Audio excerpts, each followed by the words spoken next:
नमस्कार, खबर एमपी में आपका स्वागत है। चलिए खबर को शुरू करते हैं, जानते हैं आज की मुख्य समाचार। अभी नहीं होंगे एमपी पंचायत चुनाव, पंचायत राज अध्यादेश वापस, आयोग जल्द करेगा बड़ा ऐलान। जी हां, मध्य प्रदेश में पंचायत चुनाव को लेकर नया मोड़ आ गया है। अब ओबीसी आरक्षण के बिना मध्य प्रदेश में पंचायत चुनाव नहीं होंगे। इसके लिए शिवराज सरकार ने अध्यादेश वापस ले लिया है। वहीं राज्यपाल मंगू भाई पटेल की अनुमति के बाद विधि एवं विधायी विभाग ने वापस लेने की अधिसूचना जारी कर दी। अब माना जा रहा है कि आजकल में चुनाव आयोग फिलहाल चुनाव को टालने का ऐलान कर सकता है, चूंकि पहले चरण की वोटिंग जनवरी में होना है। इसके साथ ही दोस्तों, मध्य प्रदेश चुनाव अब केंद्र सरकार ने लगाई सुप्रीम कोर्ट में याचिका, 3 जनवरी को सुनवाई हो सकता है बड़ा फैसला। जी हां, मध्य प्रदेश के पंचायत चुनाव में आए दिन नए नए मोड़ आ रहे हैं। ओबीसी आरक्षण का मामला हो या फिर रोटेशन की प्रक्रिया का मुद्दा, सड़क से सदन और हाईकोर्ट से सुप्रीम कोर्ट पहुंच रहा है। शिवराज सरकार और कांग्रेस के बीच मचे घमासान के बीच अब केंद्र सरकार की पंचायत चुनाव में एंट्री हो गई है। केंद्र सरकार ने मध्य प्रदेश पंचायत चुनाव में ओबीसी आरक्षण की याचिका में खुद को पक्षकार बनाने की मांग की है। इधर ओबीसी वोटरों की गिनती के लिए सभी कलेक्टरों को निर्देश दिए गए हैं कि 7 जनवरी तक यह प्रक्रिया पूरी कर ली जाए और पंचायतवार व वार्डवार जानकारी मध्य प्रदेश शासन को भेजी जाए। शिक्षकों के लिए पदों पर निकली बम्पर भर्ती, ऐसे करें आवेदन। जी हां, टीचर्स की नौकरी की तलाश कर रहे उम्मीदवारों के लिए बड़ी खबर है। माध्यमिक शिक्षा निदेशालय ने TGT, Hindi teacher and other पदों के लिए आवेदन आमंत्रित किए हैं। आवेदन पत्र डीएससी की आधिकारिक वेबसाइट dseodisha.in पर उपलब्ध है और आवेदन करने की अंतिम तिथि 31 जनवरी 2022 तक है। एमपी टेट एग्जाम 2021 के फॉर्म भरने की लास्ट डेट 28 दिसंबर, 5 मार्च से परीक्षा। जानिए नियम और पात्रता। जी हां, मध्य प्रदेश के सरकारी स्कूलों में शिक्षक बनने की चाह रखने वाले उम्मीदवारों के लिए काम की खबर है। एमपी पीईबी की परीक्षा शिक्षक पात्रता परीक्षा वर्ग 3 के लिए फॉर्म भरने की आज यानी कि मंगलवार को लास्ट डेट है। इसके बाद फॉर्म नहीं भरे जाएंगे, लेकिन ऑनलाइन फॉर्म में संशोधन 2 जनवरी 2022 तक किया जा सकेगा। इसकी परीक्षा 5 मार्च 2022 से शुरू होगी।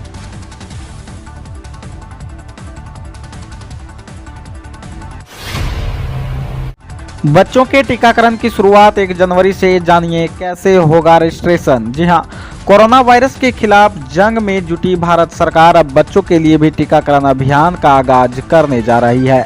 भारत में बच्चों के कोरोना टीकाकरण में 15 से 18 आयु वर्ग के बच्चों के लिए टीकाकरण कार्यक्रम तैयार कर लिया है।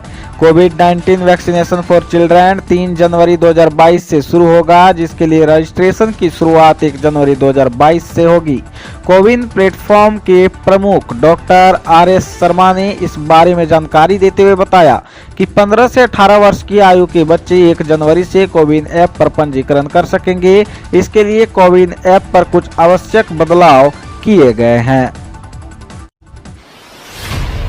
सीएम शिवराज दिल्ली में केंद्रीय मंत्रियों से की मुलाकात, एमपी को मिलेगा ये फायदा। जी हां, सीएम शिवराज सिंह चौहान ने सोमवार को दिल्ली में और वे रविवार रात को ग्वालियर से सीधे दिल्ली निकल गए थे। मध्य प्रदेश भवन में एक पौधा प्रतिदिन संकल्प को पूरा किया और फिर केंद्रीय मंत्री से मुलाकात कर उन्हें मध्य प्रदेश में खाद की आपूर्ति, कोरोना से निपटने, वैक्सीनेशन एवं किसानों के विषय में बात की। केंद्रीय मंत्रियों ने सीएम शिवराज को हर संभव मदद का भरोसा दिलाया। सीएम शिवराज ने बीते दिन को अपने एक पौधा प्रतिदिन संकल्प के तहत मध्य प्रदेश भवन में कदम का पौधा लगाया और उन्होंने इसकी जानकारी शेयर करते हुए लिखा, पौधारोपण प्रकृति के संरक्षक का सबसे सहज और प्रभावी उपाय है। प्रतिदिन पौधारोपण के क्रम में आज नई दिल्ली स्थित मध्य प्रदेश भवन में कदम का पौधा लगाया। आप सभी घर के मांगलिक अवसरों पर पौधारोपण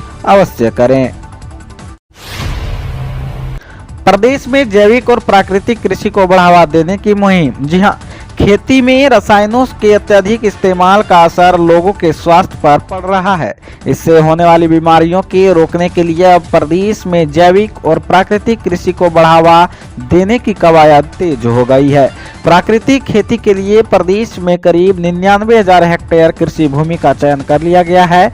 इस बारे में प्रदेश के किसान कल्याण तथा कृषि विकास मंत्री कमल पटेल ने बताया कि लोगों का स्वास्थ्य किस तरह गिर चुका है। पहले कभी महीनों में 3-4 बार बड़ी बीमारियों में सहायता के लिए आते थे, लेकिन अब इतने ही मामले प्रतिदिन आने लगे हैं।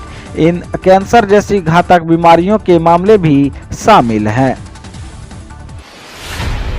कर्मचारियों को जल्द मिलेगी बड़ी खुशखबरी, 29,000 तक बढ़ेगी सैलरी। जानिए नई अपडेट। जी हां, नए साल 2022 में केंद्रीय कर्मचारियों और पेंशनरों को नई सौगात मिलने की संभावना है। खबर है कि जनवरी 2022 में कर्मचारियों का महंगाई भत्ता 3% और बढ़ सकता है। इसका लाभ 1 करोड़ कर्मचारियों को मिलेगा और इससे सैलरी में 20,484 रुपये तक का उछाल आएगा। वहीं मोदी सरकार 3.68% फिटमेंट फैक्टर भी बढ़ा सकती है, जिसके बाद सैलरी में 8,000 रुपये की बढ़ोतरी होगी। अगर नए साल में दोनों फैसलों पर मुहर लगती है तो करीब 29,000 तक सैलरी में इजाफा देखने को मिलेगा। वहीं अन्य भत्ते जुड़े तो यह लाभ और भी बढ़ सकता है। बीते दिन फिर 30 नए पॉजिटिव, 26 दिन में 500 से ज्यादा केस। इन जिलों में है गंभीर स्थिति। जी हां, नए साल से पहले मध्य प्रदेश में ओमाइक्रोन की दस्तक और कोरोना के बढ़ते आंकड़ों ने टेंशन बढ़ा दी है। बीते दिन सोमवार को फिर 30 नए कोरोना पॉजिटिव सामने आए हैं, जिसके बाद एक्टिव केसों की संख्या 260 के पार हो गई है और संक्रमण दर 0.6% पहुंच गई है। राहत की खबर यह है कि पिछले 24 घंटे में 19 मरीज स्वस्थ होकर घर लौटे हैं और रिकवरी रेट 98% से ज्यादा बना हुआ है। चिंता की बात यह है कि पिछले 26 दिनों में 500 से ज्यादा केस मिले हैं। वहीं दोस्तों बात करें आज के आखिरी खबर में, तो मध्य प्रदेश का फिर मौसम बदला। आज 14 जिलों में बारिश के आसार, ओले की भी संभावना। जी हां, नया वेदर सिस्टम के एक्टिव होने से मध्य प्रदेश का मौसम बदलने लगा है। एक तीव्र आवृत्ति वाला पश्चिमी विक्षोभ उत्तर भारत में सक्रिय, दक्षिण पश्चिमी राजस्थान पर एक प्रेरित चक्रवात, पश्चिमी मध्य प्रदेश से होकर विदर्भ तक एक द्रोणिका लाइन और अतिरिक्त दक्षिण पश्चिमी बिहार पर हवा के ऊपरी भाग में एक चक्रवात बना हुआ है। 4 नए वेदर सिस्टम एक्टिव होने से एमपी मौसम विभाग ने बीते दिन को 14 जिलों में कहीं कहीं बारिश की संभावना जताई है और वहीं 14 किलोमीटर प्रति घंटे की रफ्तार से हवा चल सकती है। पिछले 24 घंटे में सबसे न्यूनतम तापमान 8 डिग्री सेल्सियस खजुराहो में दर्ज किया गया।